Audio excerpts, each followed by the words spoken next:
तो यूनिट है आपकी मैग्नेट, यूनिट का नाम है मैग्नेट। जब कहा जाएगा तो लिखेंगे। और इस यूनिट का जो इंट्रो वाला पार्ट है, इंट्रोडक्शन, बड़ा ही इंटरेस्टिंग है इंट्रोडक्शन। क्या है इंट्रोडक्शन? इंट्रोडक्शन ये है कि एक जगह है आपकी मैग्नीशिया, मैग्नीशिया ये प्लेस है, कहाँ पर है? वेस्टर्न टर्की में है, इन वेस्टर्न टर्की। तो ये जगह आपको टर्की में मिलेगी। तो in western Turkey place Magnesia है, वेयर सम मटेरियल, तो ऐसे मटेरियल की वहाँ पे खोज हुई, where some materials were found which having tendency to attract iron like material, attract iron like material, like material।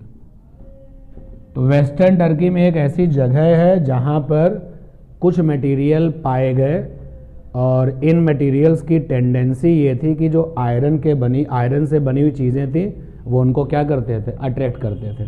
पूरी कहानी ये है कि वेस्टर्न टर्की में जो जानवर चराने वाले शेफर्ड्स थे, वो जानवर चराते चराते जो है पहुँचे एक पहाड़ी पर। तो जानवर चल रहे थे तो उन्होंने कहा चलो पहाड़ी पर आराम कर लिया जाए। तो पहले के जो लोग थे वो अपनी लाठी के नीचे लोहे की कैप लगाते थे जिससे कि लाठी घिसे ना।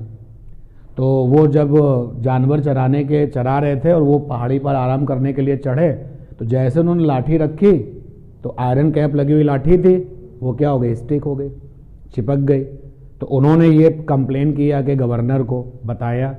वो जा करके पूरा का पूरा जो उनका एक्सपर्ट था वो जा करके उसने चेक किया कि ये जो रॉक है, जो चट्टान है, किसकी बनी हुई है।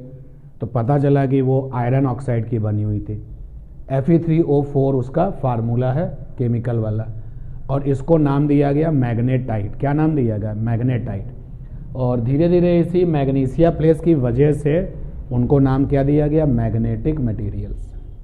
तो मैग्नेटिक मटेरियल्स क्या होते हैं? मैग्नेटिक मटेरियल्स आयरन के ऑक्साइड होते हैं जो कि कैपेबिलिटी रखते हैं, जो कि ये टेंडेंसी रखते हैं कि उनके अगल बगल कोई आयरन की बनी हुई चीज़ अगर होगी तो उसके साथ कौन सा फोर्स लगाते हैं? अट्रैक्शन वाला। क्लियर ये बात? तो मैग्नेटिक मटेरियल्स क्या हैं? अब यहाँ से आपकी जो है क्लास स्टार्ट हो रही है।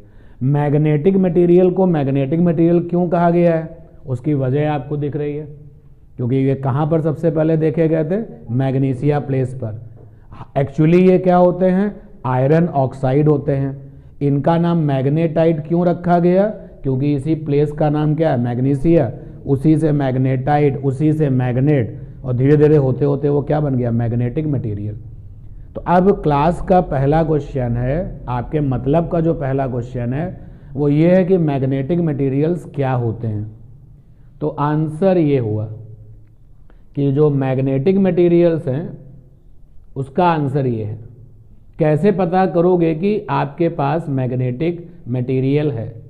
तो आंसर है कि magnetic materials are such materials,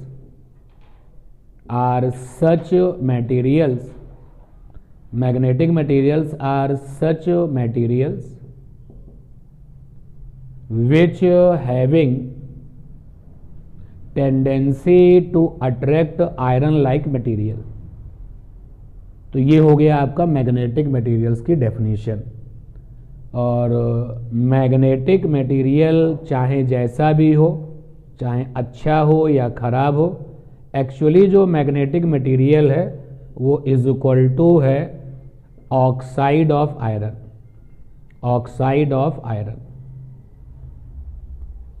Fe3O4 इसको मैग्नेटाइट के नाम से जाना जाता है, जिसकी उस पूरी की पूरी कहानी में डिस्कवरी हुई थी। क्लियर इतनी बात? अब मैग्नेटिक मटेरियल डिस्कवर कर लिएगा, ये भी पता हो गया कि ये लोग आयरन के साथ में जो है अट्रैक्शन फोर्स लगाते हैं।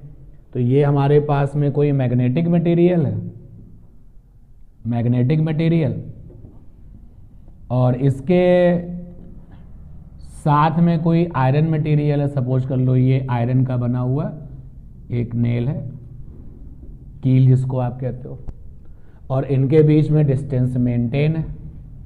आप देख सकते हो कि ये मैग्नेटिक मटेरियल इस पर फोर्स लगा रहा है। उल्टा भी होता है कि ये भी इस पर क्या लगा रहा है, फोर्स लगा रहा है। और जब दो लोग आपस में फोर्स लगाते हैं और बिना एक दूसरे को टच किए हुए, तो उस फोर्स को क्या कहते हैं, फील्ड फोर्स। और ये पहली बार आपने तब देखा था जब न्यूटन ने आपको बताया कि अगर m1 का मास है, उससे कुछ दूरी पर m2 का मास है, तो इनके बीच में एक फोर्स लगता है जिसको कि न्यूटन ने क्या नाम दिया था, ग्रेविटेशनल फोर्स। पहला फील्ड फोर्स यही था जिसको कि आपने ग्रेविटेशनल फोर्स कहा था। उसके बाद में गिलबर्ट ने, और गिलबर्ट के बाद फिर कूलाम ने, अगर एक चार्ज है Q1 और ये चार्ज Q2 है, डिस्टेंस r है, तो इनके बीच में भी फोर्स काम करता है। कूलाम ने उसको निकालने का फार्मूला दिया था और गिलबर्ट ने इसके बारे में इंफॉर्मेशन दी थी कि एक चार्ज दूसरे चार्ज के साथ क्या बनाता है, फोर्स। तो डिस्टेंस मेंटेन करके जब फोर्स बनता है तो उसको फील्ड फोर्स कहते हैं। पहला फील्ड फोर्स आपके सामने आया था ग्रेविटेशनल, जो कि मास की वजह से होता है, due to mass. If you have a mass then it will take place. और मास कैसा है, यूनिवर्सल। आप हर जगह जाएंगे तो आपको क्या मिलेगा, मास मिलेगा। तो जो ग्रेविटेशनल वाला फील्ड फोर्स है वो यूनिवर्सल है। दूसरा वाला जो फील्ड फोर्स था वो कौन सा था, इलेक्ट्रिक फोर्स। ये किसकी वजह से आता है, ड्यू टू चार्ज। अगर चार्ज है तो ये फोर्स बनेगा, चार्ज नहीं तो ये फोर्स नहीं बनेगा। और तीसरा वाला जो फील्ड फोर्स है ये डिस्कवर हो चुका था, क्योंकि इन दोनों के बीच में डिस्टेंस मेंटेन है और ये दोनों लोग एक दूसरे पर म्यूचुअली इंटरेक्शन फोर्स लगा रहे हैं। ये वाला फोर्स भी जो होता है वो कभी रिपल्सन होता है तो कभी कैसा होता है, अट्रैक्शन होता है। बट बिगिनिंग सिचुएशन में जो मैग्नेटिक मटेरियल हैं वो किसी आयरन वाले मटेरियल के साथ हमेशा कौन सा फोर्स लगाते हैं, अट्रैक्शन का। अगर आपके पास में मैग्नेटिक मटेरियल के बने हुए दो ऑब्जेक्ट है, जैसे ये देखिए, ये जो ऑब्जेक्ट है ये मैग्नेटिक मटेरियल का बना हुआ है, M for magnetic, M for material. और जो ये दूसरा वाला ऑब्जेक्ट है ये भी मैग्नेटिक मटेरियल का बना हुआ है। तो इनके बीच में फोर्स कैसा होगा, तो या तो ये फोर्स अट्रैक्शन का होगा या फिर ये फोर्स रिपल्सन का होगा। तो मैग्नेटिक फोर्स के बारे में जो सबसे बिगिनिंग जो स्टार्टिंग थी वो लाप्लास ने किया, और उन्होंने कहा कि भाई दो फील्ड फोर्स आप जानते हो, तीसरे की और इन्फॉर्मेशन मिल चुकी है। तो दुनिया ने ये एक्सेप्ट कर लिया कि मास वर्सेस मास फील्ड फोर्स कैसा है, gravitational. Charge versus charge field force कैसा है, इलेक्ट्रिक। और मैग्नेट वर्सेस मैग्नेट या magnet versus iron like material जो फील्ड फोर्स है वो कैसा है, मैग्नेटिक फोर्स है। ठीक है ना। तो इस बात पर ध्यान दें, जो मैग्नेटिक फोर्स है उसके बारे में क्या कहा गया। लोगों ने ये एक्सेप्ट कर लिया कि मैग्नेटिक फील्ड फोर्स, ध्यान दीजिएगा, magnetic field force take place, magnetic field force take place, इसका आंसर हम देते हैं। आप बताओ gravitational field force take place का आंसर क्या होगा, बिटवीन द मासेस। इलेक्ट्रिक वाला फील्ड फोर्स टेक प्लेस का आंसर क्या होगा, between the charges. Now magnetic field force take place between, तो जो पॉइंट मिल चुका था वो ये कि between magnetic material versus magnetic material, magnetic material, magnetic material. और वो मैग्नेटिक मटेरियल क्या है, एक्चुअली वो आयरन ऑक्साइड है। और ये बताया गया कि जो मैग्नेटिक फोर्स है वो किसके किसके बीच में लगेगा, आंसर है magnetic material versus iron like material. वो मटेरियल सेलेक्ट कर लीजिए जो आयरन से बने हो। ये बात वहां पर बताई गई और इस बात को लोगों ने एक्सेप्ट कर लिया क्योंकि प्रैक्टिकली प्रूफ था सामने कि जो चट्टान वहाँ पे जो रॉक डिस्कवर हुआ था उसका एक छोटा सा टुकड़ा ले लो और उससे कुछ दूरी पर एक आयरन का मटेरियल रख दो, फोर्स आता है। दो टुकड़े ले लो उसके, मटेरियल मैग्नेटिक, तो उनके बीच में क्या आता है? फोर्स आता है। फोर्स आपका रिपल्सिव भी होता है, फोर्स आपका ये अट्रैक्टिव भी होता है। अब इस बात को एक्सेप्ट कर लिया गया। फिर क्या हुआ, कई सालों बाद, तुरंत नहीं, मैनी ईयर्स लेटर जो है एक एक्सपेरिमेंट हुआ, और वो एक्सपेरिमेंट ऑरस्टेड ने किया, ऑरस्टेड एक्सपेरिमेंट। ये जो है आपकी यूनिट है मैग्नेट, और उस यूनिट मैग्नेट में आज की क्लास में पहला चैप्टर स्टार्ट होगा जिसका नाम होगा magnetic effect of electric current. और उस पहले चैप्टर में आपके लिए पहला जो है एक्सपेरिमेंट है जिसका नाम क्या है? ऑरस्टेड एक्सपेरिमेंट। तो ऑरस्टेड एक्सपेरिमेंट किसी किसी बुक में इसका ईयर लिखा हुआ है 1820, तो किसी में लिखा हुआ है 1890, तो उसी के आसपास की बात रही होगी। मतलब अगर एग्जाम में आ जाए कि बताओ ऑरस्टेड एक्सपेरिमेंट कब हुआ था, तो आपको ये याद रखना चाहिए 19 और 20 के बीच में। तो अगर मान लीजिए कि एक ऑप्शन है 1800, ये तो होगा नहीं। एक ऑप्शन है 1900, ये तो होगा नहीं। एक ऑप्शन है 1920, ये तो होगा नहीं। एक ऑप्शन है 18 और 18, और एक ऑप्शन है आपका 1850। तो आपको किसको टिक लगाना है? 1818, क्योंकि आपको ये पता है कि ये एक्सपेरिमेंट कब हुआ था अकॉर्डिंग टू द बुक्स। किसी में 20 लिखा है, किसी में 19 लिखा है। तो रिजिड मत होइए, आप देखिए कि आपके पास में उससे मिलता जुलता ऑप्शन कौन सा है। भाई पहला ऑप्शन था 1800, तो बहुत पीछे चला गया, 20 साल पीछे हो गए। यहाँ पर है 1900, ये बहुत आगे आ गया, वो हो नहीं सकता। और एक ऑप्शन है 1818 और एक है 1920, तो बहुत क्लोज जो ऑप्शन जा रहा है वो कौन सा जा रहा है? ये। तो ईयर जो है रिजिडनेस के साथ याद नहीं किए जाते, ईयर में फ्लेक्सिबिलिटी रखी जाती है इसी के आसपास। 1-2 साल पहले का भी ऑप्शन हो अगर अवेलेबल है तो टिक लगा दो, और 1-2 साल बाद का ऑप्शन टिक लगा दो। बट अगर आपको जो पता है वही ऑप्शन अवेलेबल है तो उस पर टिक लगा दो। ठीक। क्या एक्सपेरिमेंट किया इन्होंने? कहा कि जो मैग्नेटिक फोर्स के बारे में आप लोग जो समझते हैं कि आप समझते हैं कि मैग्नेटिक फोर्स केवल इसके बीच लगता है, mm वर्सेस mm। आपने ये स्टेटमेंट दिया है कि मैग्नेटिक मटेरियल और आयरन के बने हुए मटेरियल ही मैग्नेटिक फोर्स लगाते हैं। तो उन्होंने कहा कि एक अपडेट कर लेना, और वो अपडेट ये है कि जो मैग्नेटिक फील्ड फोर्स है वो टेक प्लेस है between magnetic material versus electric current. ये अपडेट ऑरस्टेड ने अपने एक्सपेरिमेंट में दिया। कैसे एक्सपेरिमेंट करके दिया? उन्होंने एक करंट कैरिंग वायर लिया, आई करंट है मान लेते हैं, और मैग्नेटिक मटेरियल से बना हुआ ये कंपास ले लिया। मैग्नेटिक मटेरियल से बना हुआ ये कंपास है, मैग्नेटिक नीडल कहते हैं इसको, चुंबक की सुई होती है। ये बनी किससे होती है? मैग्नेटिक मटेरियल से बनी होती है।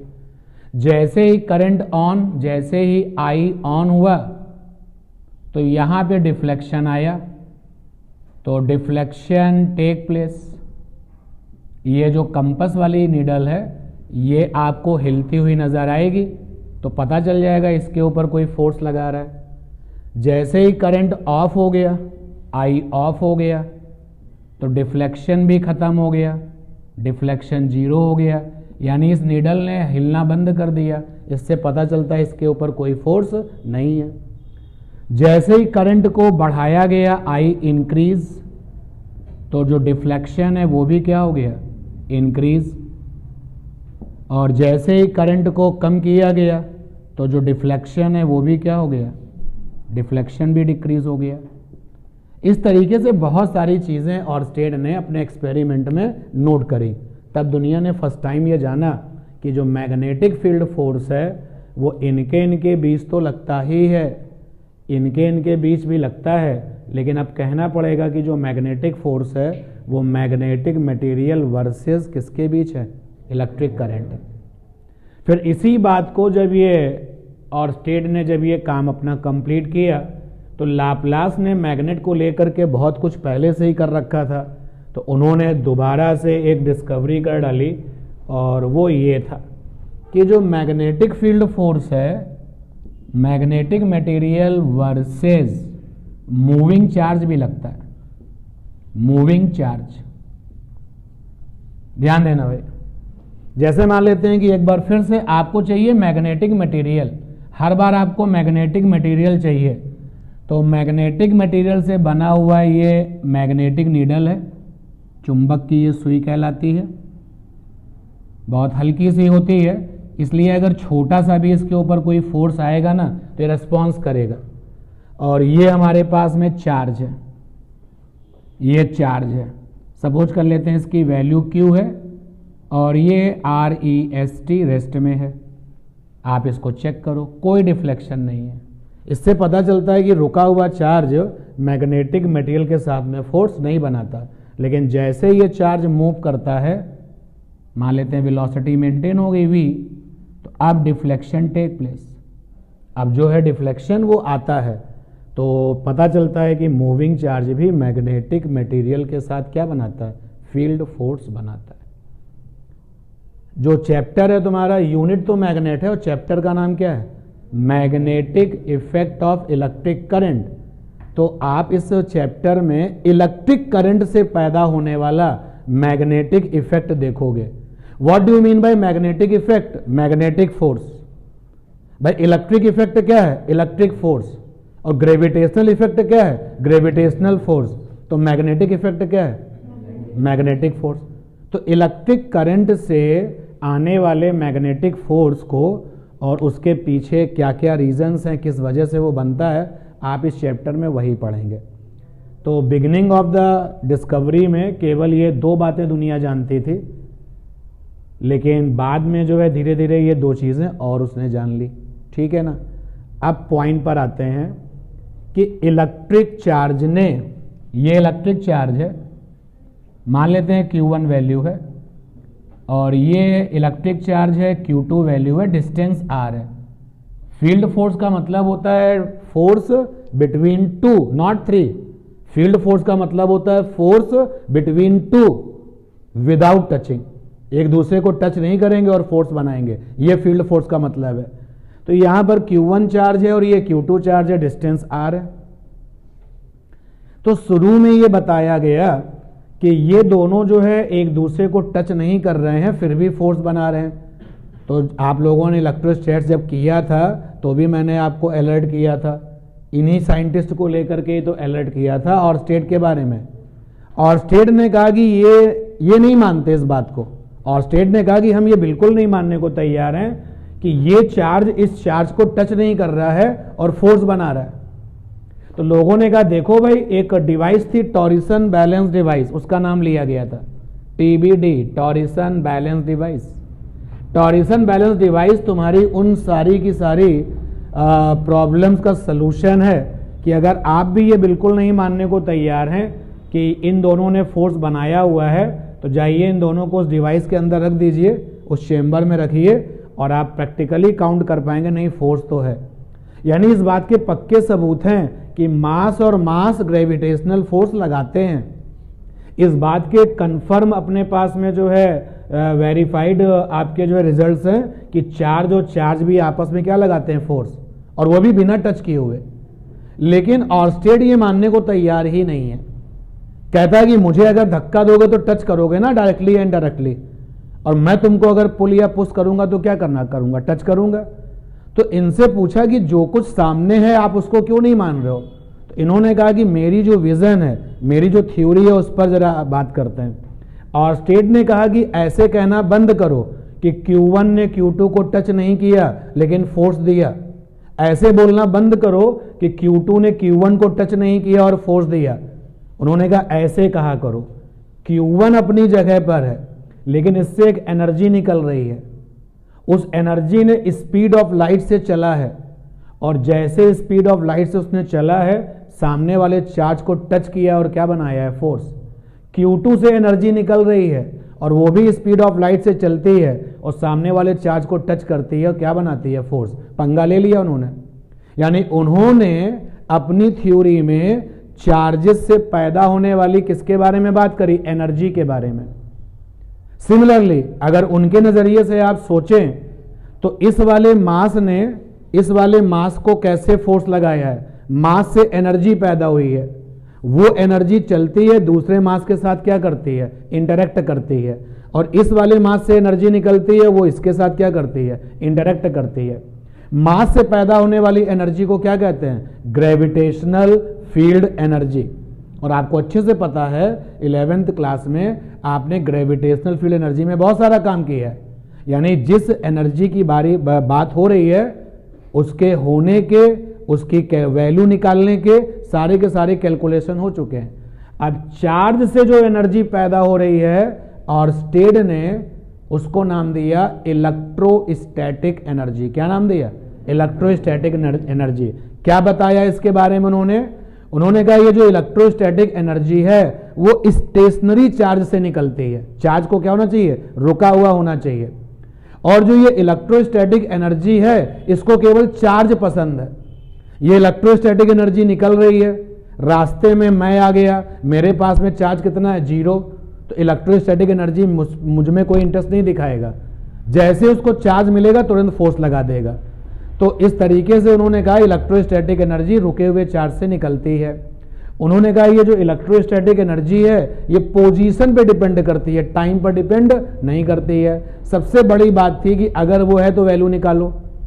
तो जब वैल्यू निकाली गई तो इलेक्ट्रोस्टैटिक एनर्जी की वैल्यू को ही तुमने नाम क्या दिया था?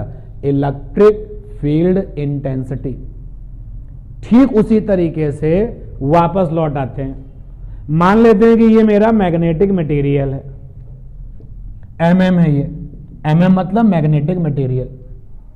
और ये हमारे पास में क्या है? ये हमारे पास में करंट वायर है, आई करंट के साथ है। ये हमारे पास में मैग्नेटिक मटेरियल है और ये हमारे पास में क्या है? मूविंग चार्ज है। तो और स्टेड वॉज द मैन जिसने पूरा का पूरा नजरिया ही बदल दिया था। उसने ये कहा कि जब दो लोग टच नहीं करते लेकिन फिर भी फील्ड फोर्स बनाते हैं तो उसके पीछे का जो फिजिक्स है वो क्या है? एक्चुअल में वो नहीं मूव करते, उनसे एनर्जी रिलीज होती है और वो एनर्जी आपस में क्या करती है? इंटरेक्ट करती है। सिमिलरली मैग्नेटिक मटेरियल और ये करंट कैरिंग वायर आपस में कहीं कुछ मूव कर रहे हैं नहीं, फिर भी फोर्स है। तो क्यों है? क्योंकि इस इलेक्ट्रिक करंट से एक एनर्जी निकलती है और वो एनर्जी किसको पसंद करती है? मैग्नेटिक मटेरियल को, और फोर्स बना देती है। सिमिलरली इस मूविंग चार्ज से क्या निकलती है?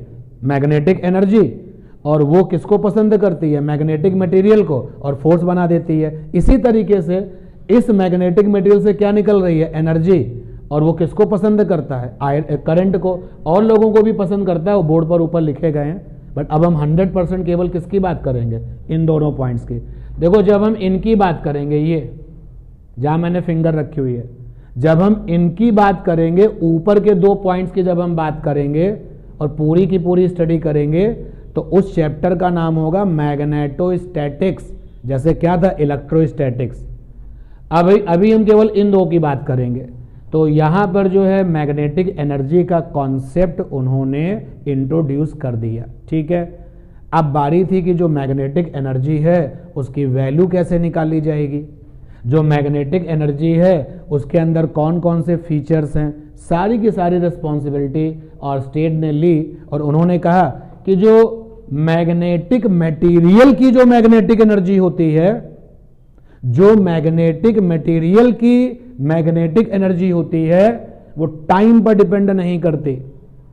वो टाइम पर डिपेंड नहीं करती, वो पोजीशन पर डिपेंड करती है।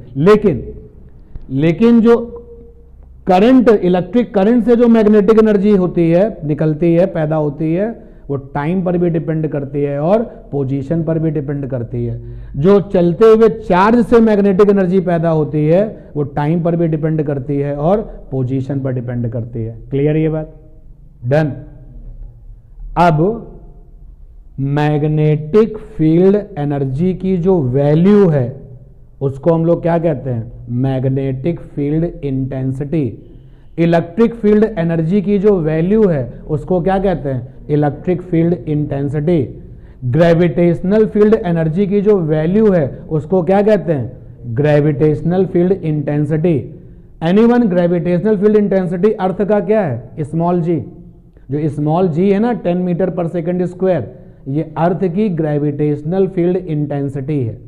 ठीक है, तो आगे हम लोग जो है मैग्नेटिक फील्ड इंटेंसिटी को कैलकुलेट करेंगे। पहले डेफिनेशन होगी, उसके बाद कैलकुलेट करेंगे। तो चैप्टर स्टार्ट करिए। नाम है magnetic effect of electric current. Chapter name है magnetic effect of electric current. Unit का नाम है मैग्नेट। तो आप चैप्टर का नाम लिखिए magnetic effect of electric current. Magnetic effect of electric current, ये चैप्टर है आपका, magnetic effect of electric current. तो इस चैप्टर में सबसे पहले एक बार इलेक्ट्रोस्टैट्स में भी करा चुके हैं, एक बार यहां पर भी लिखें। हेडिंग डालिए field force. Field force, field force क्या होता है, जब दो लोग एक दूसरे पर फोर्स लगाते हैं लेकिन टच नहीं करते तो उनके बीच में लगने वाले फोर्स को क्या कहते हैं, field force. When TWO2, when two object mutually interact with each other, when two object mutually interact with each other without touching,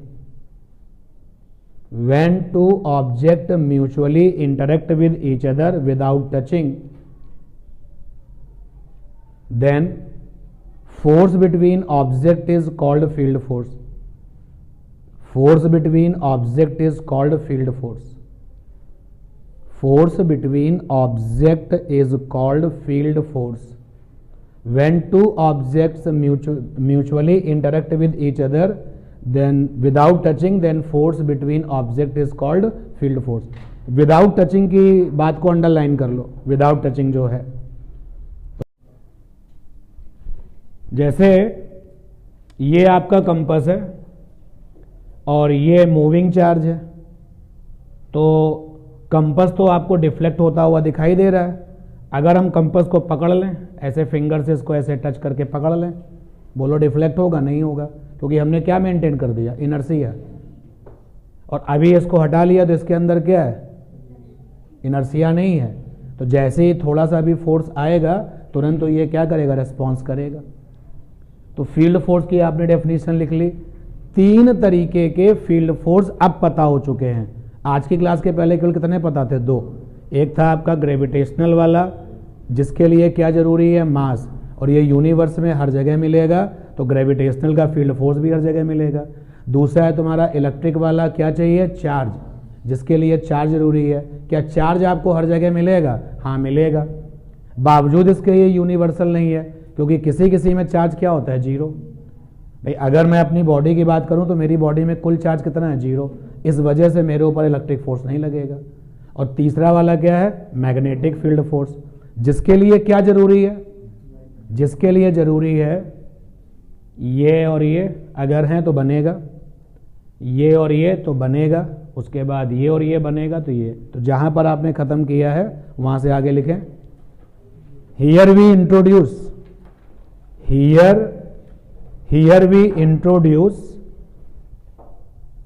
here we introduce new field force, comma, named NAMED, named magnetic field force, named magnetic field force. Here we introduce new field force named magnetic field force. अब यहां से start करिए और यहां complete करिए। लिखिए magnetic field force take place between, ये है तो बनेगा, ये है तो बनेगा, ये है तो बनेगा, और ये है तो बनेगा। ये आपको बता दिया गया कि why materials called the magnetic material, उसके पीछे का आपको हिस्ट्री बताया गया। अब ये मैग्नीशिया प्लेस का गुड लक था कि सबसे पहले ये वहीं पाए गए। क्या ये इंडिया में नहीं है? हाँ है। क्या वर्ल्ड की अदर जगह पर नहीं है? बिल्कुल है। लेकिन फर्स्ट टाइम ये कहाँ मिले थे? मैग्नीशिया पे, तो वहीं से नाम पड़ गया मैग्नेटिक मटेरियल।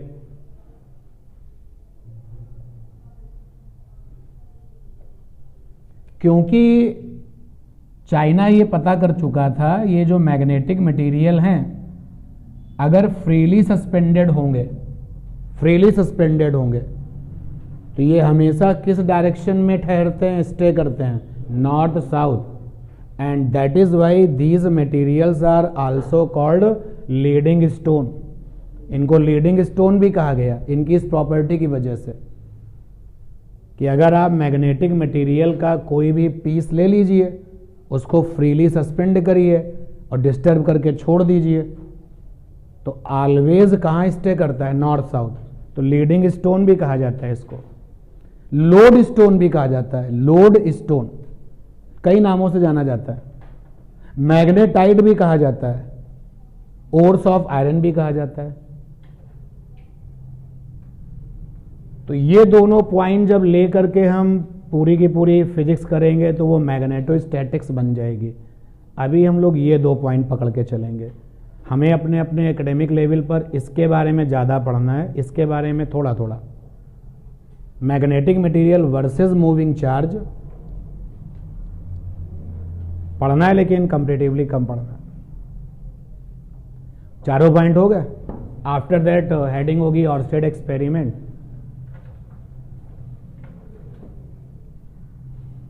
अब मैग्नेटिक मटेरियल को आप क्या समझ लोगे? वही जो कंपास है वो किसका बना होता है? Magnetic material. जब भी हम आपसे कहें कि मैग्नेटिक मटेरियल लाइए तो सबसे इजी है कंपास, आप हमको दे दीजिए। ये चारों पॉइंट हटा दें भाई। इस हेडिंग पर आइए, Orsted experiment.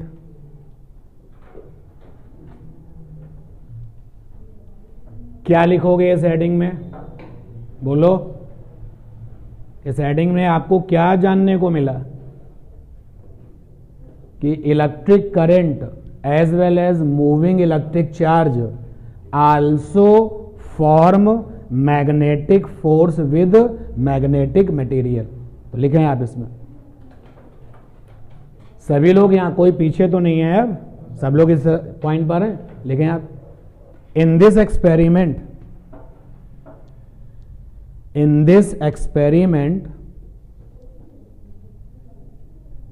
we observe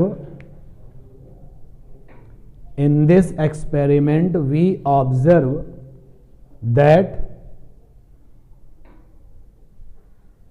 electric current as well as moving charge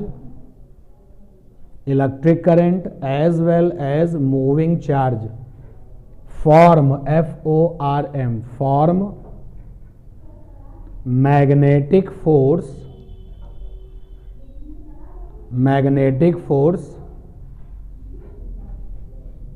with each other,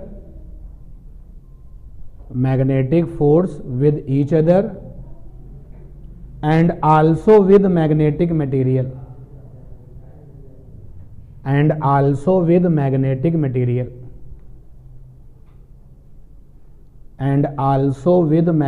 material, जो लिखा हुआ है पढ़ के देख लें, जो लिखा हुआ है पढ़ के देखें और आंसर करें। यहां पर ये मास है और ये भी मास है। यहां पर जो फोर्स है वो F है। तो यहां पर आपको बताना है कि इस फोर्स का नेचर क्या है, नेचर ऑफ फोर्स बताना है।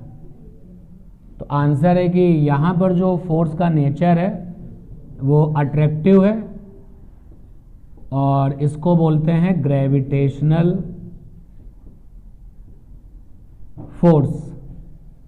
सही बात आपको पता है, फील्ड फोर्स की बात हो रही है।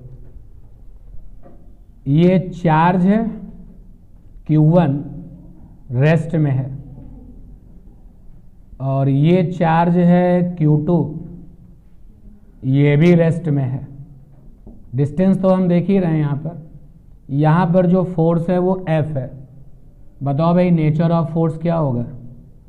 ये फोर्स अट्रैक्टिव भी होता है और ये फोर्स रिपल्सिव भी होता है। कभी कोई ऐसा एग्जाम्पल मिला कि दोनों हो, अट्रैक्टिव भी हो रिपल्सिव भी हो? ऐसा कभी नहीं होता है। या तो ये अट्रैक्टिव होगा या फिर ये रिपल्सिव होगा। और किस नाम से फेमस है? Electric force. सही नाम क्या है? Electric field force. अब ध्यान देना भाई, अलर्ट रहिए। ये Q1 है, V1 वेलोसिटी से चल रहा है, और ये रहा कुछ दूरी पर Q2। मान लेते हैं ये V2 वेलोसिटी से चल रहा है। कोई ऐसा हार्ड एंड फास्ट नहीं कि जैसे वेलोसिटी हमने दिखाई है वैसे आप भी दिखाएं, चलना जरूरी है। और यहां पर ये Q1 है और ये V1 वेलोसिटी से चल रहा है। कुछ दूरी पर ये Q2 है, ये रुका हुआ है।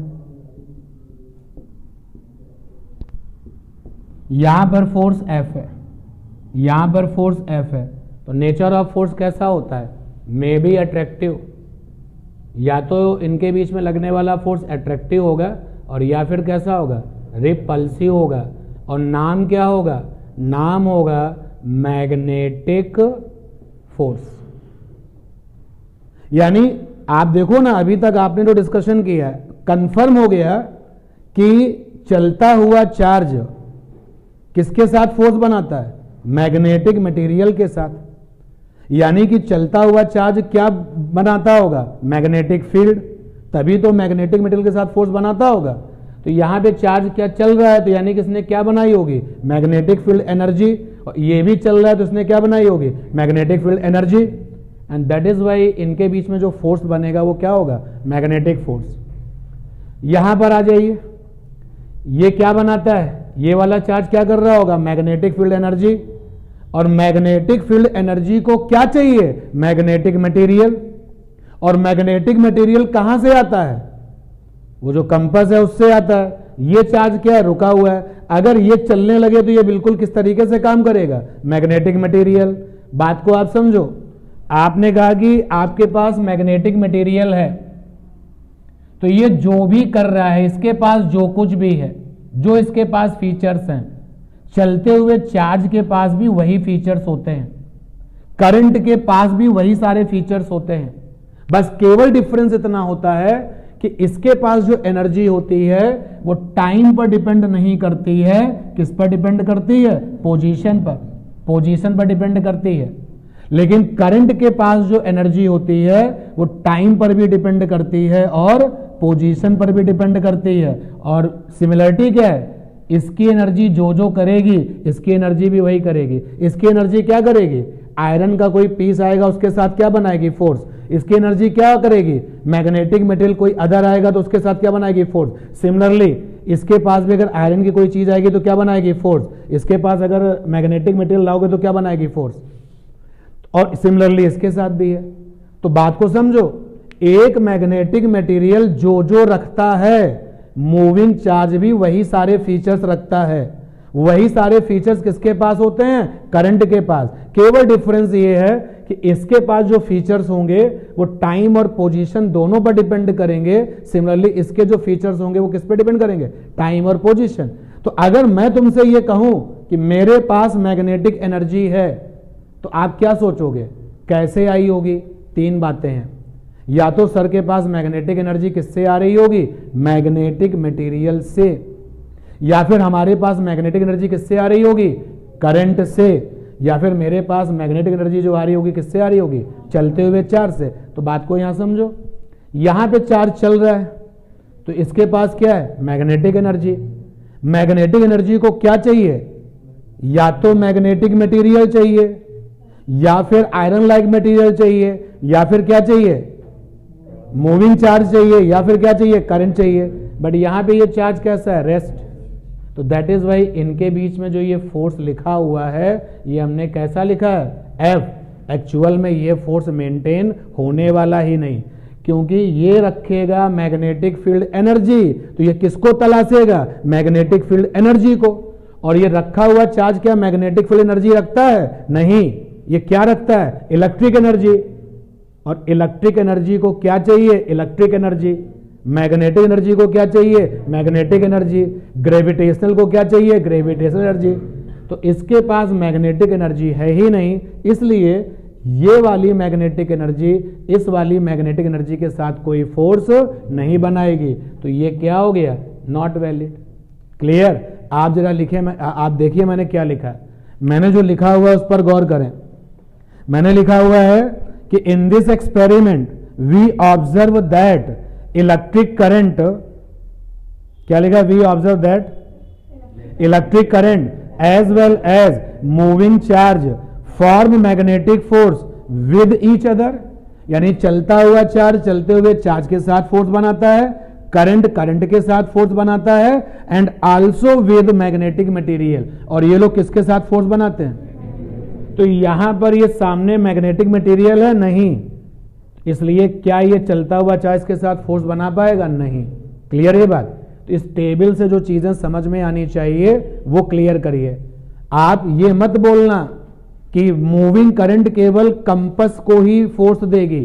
अरे मूविंग करंट के बगल में कोई और करंट होगा तो उस पर भी क्या लगाएगी? फोर्स। क्योंकि ये मूविंग करंट क्या बनाएगी? Magnetic energy. और ये भी क्या बनाएगी?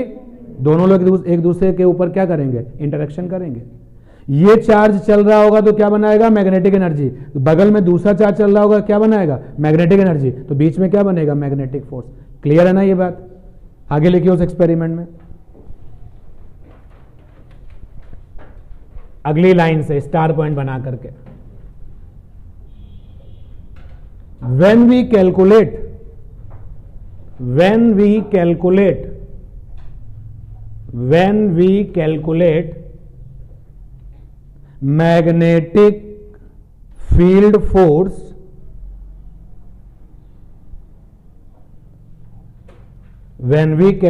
magnetic field force over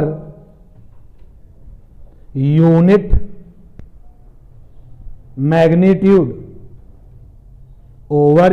magnitude, then it is called magnetic field intensity. Magnetic field intensity over unit magnitude, then it is called magnetic field intensity। Bracket में capital B, then it is called magnetic field intensity। मैं पूरी बात फिर से बोलता हूं। when we calculate magnetic force over unit magnitude, then it is called magnetic field intensity। क्या मतलब है? ध्यान दें। इलेक्ट्रोस्टैट्स में था E बराबर F/TC। TC माने क्या? Test charge. तो तुमने क्या सीखा था? एक कूलाम के टेस्ट चार्ज पर लगने वाले इलेक्ट्रिक फोर्स को क्या कहते थे? Electric field intensity. सिमिलरली वहां से मैग्नेटिक फील्ड इंटेंसिटी को क्या बोलोगे? यूनिट मैग्नीट्यूड पर लगने वाले मैग्नेटिक फोर्स को क्या कहते हैं? Magnetic field intensity. क्लियर? अब मैग्नेटिक फील्ड इंटेंसिटी जो है वो कैसे निकलेगा? तो B बराबर होगा मैग्नेटिक फोर्स, अभी लिखना नहीं है आपको, और अपॉन में नीचे क्या लिखेंगे? Unit magnitude. अब ये आपके दिमाग में आ रहा होगा ये यूनिट मैग्नीट्यूड एक्चुअली है क्या है? तो जैसे वहां पर था ना इलेक्ट्रोस्टैटिक्स में वन वैल्यू का जो था उसका नाम क्या था? Test charge. सिमिलरली यहां पर वन वैल्यू का जो होगा उसका नाम क्या होगा? Test magnet. क्या नाम होगा? Test magnet. क्लियर ये बात? तो अभी आपने केवल डेफिनेशन लिखी हुई है कि भाई जिस तरीके से इलेक्ट्रिक फील्ड इंटेंसिटी होता है वैसे ही मैग्नेटिक फील्ड इंटेंसिटी होता है। तो आगे देखिए चैलेंज क्या, नेक्स्ट वन ध्यान दें भाई। इधर देखिए पहले आप, ये रहा straight current carrying wire, straight current carrying wire. अगर आपको वायर के टर्मिनल्स दिखाई दें, इसका नाम है जेके, तो आप इसको देख करके क्या समझ जाएंगे, इसकी लेंथ कैसी है, फाइनाइट लेंथ है, इसके पास करंट है, और स्टेड के एक्सपेरिमेंट से ये पता चल चुका है कि ये मैग्नेटिक फील्ड एनर्जी पैदा करता है। तो उस मैग्नेटिक फील्ड एनर्जी में हमने ये यूनिट मैग्नीट्यूड का टेस्ट रख दिया। अभी आप हमसे ये मत पूछना कि ये यूनिट मैग्नीट्यूड का टेस्ट होता क्या है, मैंने बता दिया। वैसे ये क्या होता है, जैसे वो टेस्ट चार्ज था ऐसे ये क्या होगा, टेस्ट मैग्नेट। और अंदर की बात है ये कंपास होती है यार, जो मैग्नेटिक निडल है ना वो होती है। लेकिन अगर मैं आपको और ज़्यादा ले जाऊंगा आगे कि मैग्नेटिक निडल होती है सर, इसमें 1 मैग्नीट्यूड का क्या मतलब है, तो आगे जाकर के उसको भी एक्सप्लेन करेंगे। यहाँ रखा हुआ है, तो ये इससे निकलने वाली जो एनर्जी इस पर फोर्स लगाएगी उसका नाम क्या है, मैग्नेटिक फील्ड इंटेंसिटी। किससे लिखा है तुमने, बी। तो इस जगह पर बी कितना है, बी निकालना है भाई। यानी सीधे वायर से जो कि फाइनाइट लेंथ का है उससे जो मैग्नेटिक फील्ड एनर्जी निकलती है वो magnetic field energy unit magnitude के टेस्ट पर जो फोर्स लगाएगी उसका नाम होगा मैग्नेटिक फोर्स। उसका एक नाम क्या होगा, मैग्नेटिक फील्ड इंटेंसिटी। कितना है निकालना पड़ेगा। और आगे देखें भाई, ये हमारे पास में फिर से स्ट्रेट वायर है, जरा इसकी डायमेंशंस देख लें। स्ट्रेट वायर है हमारे पास, straight current carrying wire. Please अभी लिखना नहीं, उसके पहले की बात अभी और लिखनी है हमको। ऑफ इनफाइनाइट लेंथ, इसकी लेंथ इनफाइनाइट है, प्रैक्टिकली तो होता नहीं है, थ्योरेटिकली होता है, इसलिए बात करनी है। करंट आई है, क्या ये भी मैग्नेटिक फील्ड बनाता है, हाँ। और इसकी मैग्नेटिक फील्ड से यूनिट मैग्नीट्यूड के ऊपर लगने वाले फोर्स को क्या बोलोगे, मैग्नेटिक फील्ड इंटेंसिटी। तो मान लेते हैं कि यहां से कुछ दूरी पर हमें पता लगाना है कि मैग्नेटिक फील्ड इंटेंसिटी कितनी होगी, ये चाहिए। फिर ये देखिए भैया, एक वायर है जो कि इस शेप में है, इसमें भी करंट फ्लो हो रही है, आई करंट फ्लो हो रही है। तो जब ये करंट फ्लो हो रही है तो ये भी मैग्नेटिक फील्ड बनाता होगा, और इसके पास में भी मैग्नेटिक फील्ड इंटेंसिटी होगी। तो मैग्नेटिक फील्ड इंटेंसिटी सेंटर पे कितनी होगी, आपके सिलेबस में मुझे रहना है। तो आपके सिलेबस के अकॉर्डिंग या तो हम इस केस में मैग्नेटिक फील्ड इंटेंसिटी सेंटर पर निकालेंगे या फिर कहाँ निकालेंगे, एक्सिस पर निकालेंगे। अभी सेंटर पर निकालते हैं कि मैग्नेटिक फील्ड इंटेंसिटी सेंटर पे कितनी है। अगर ये एक टर्न का है तो लूप का मतलब हो गया नंबर ऑफ टर्न, नो नहीं लिखा, नंबर ऑफ टर्न्स, तो नंबर ऑफ टर्न्स बराबर 1। और क्वाइल का मतलब है number of turns greater than 1। और आपके अपने सिलेबस में जो क्वाइल होगी वो सारी की सारी जो टर्न्स होंगे वो यूनिफॉर्म होंगे। अगर एक टर्न का रेडियस 2 सेंटीमीटर है तो दूसरे का भी रेडियस 2 सेंटीमीटर, तीसरे का भी रेडियस 2 सेंटीमीटर, तो ये यूनिफॉर्मिटी रहेगी। एक बार फिर से मैं इसी को बनाता हूं, क्वाइल बना ली। क्वाइल के बारे में बात करें तो लूप के बारे में ऑटोमेटिकली बात हो जाएगी। अगर नंबर ऑफ टर्न्स को हम n से लिखें तो लूप के केस में n बराबर 1 होगा, और नंबर ऑफ टर्न्स को अगर हम n से लिखें तो क्वाइल के केस में 1 से क्या होगा, ग्रेटर होगा। तो अगर हम क्वाइल के लिए सारी पढ़ाई करें तो लूप में जाना होगा तो n बराबर क्या रख देंगे, 1। तो एक बार फिर से मैंने ये क्वाइल बनाई है, ये इसका सेंटर है, और देखो सेंटर से जाने वाली ये एक्सिस, तो यहां पर कितनी मैग्नेटिक फील्ड है, यहां पर कितनी मैग्नेटिक फील्ड है। एकेडमिक लेवल पर हमको ये 1 2 3 4 ये 4 काम करने हैं। यानी कि दिमाग में क्वेश्चन आ रहा होगा कि जो करंट कैरिंग वायर है और स्टेड के एक्सपेरिमेंट से पता चल चुका है कि ये मैग्नेटिक फील्ड बनाता है, वो मैग्नेटिक फील्ड कैसी होती है, टाइम और पोजीशन दोनों पर डिपेंड करती है। ये सब वेल टेस्टेड बातें हैं जो तुम्हें बताई जा रही हैं। तो इसकी स्ट्रेंथ कितनी होती है, यानी कि मैग्नेटिक फील्ड इंटेंसिटी कितनी होती है, कैसे निकालेंगे। सवाल ये है करंट कैरिंग वायर से पैदा होने वाली मैग्नेटिक फील्ड की इंटेंसिटी कैसे निकालेंगे। जवाब कहां पर है, जवाब है बियो सावर्ट्स लॉ। बियो सावर्ट्स लॉ क्या कर रहा है आपके इस चैप्टर में। तो बियो-सावर्ट्स लॉ की इंपॉर्टेंस आप समझ लीजिए। बियो-सावर्ट्स लॉ क्या करता है? बियो-सावर्ट्स लॉ यही काम करता है।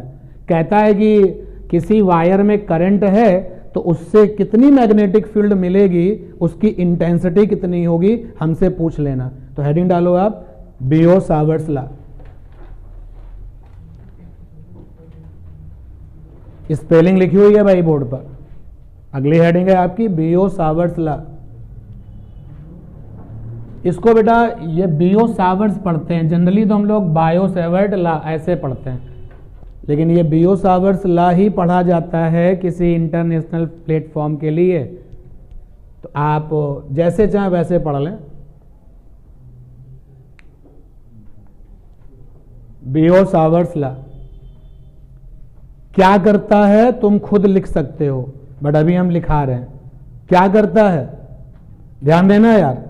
मेरे पास में मैग्नीशिया प्लेस पर जो मैग्नेटिक मटेरियल पाया गया था उससे बना हुआ ये मार्कर है।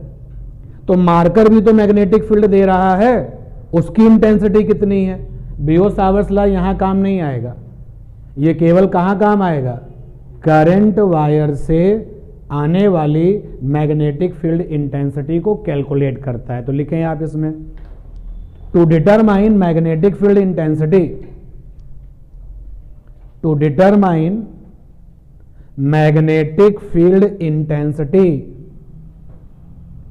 to determine magnetic field intensity by current carrying wire, current carrying wire को अंडरलाइन कर लो।